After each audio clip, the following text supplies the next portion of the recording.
November 10th, 2023. A friend of mine sold us a couple machines here on Lake Minnetonka. Sold his house for $1.1 million.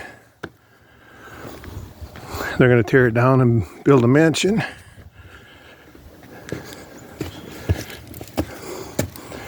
New owner, that is.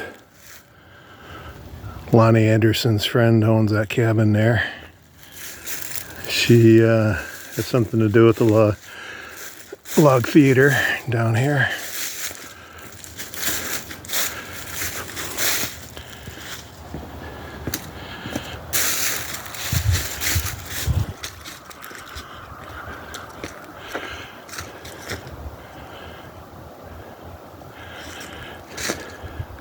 Beautiful.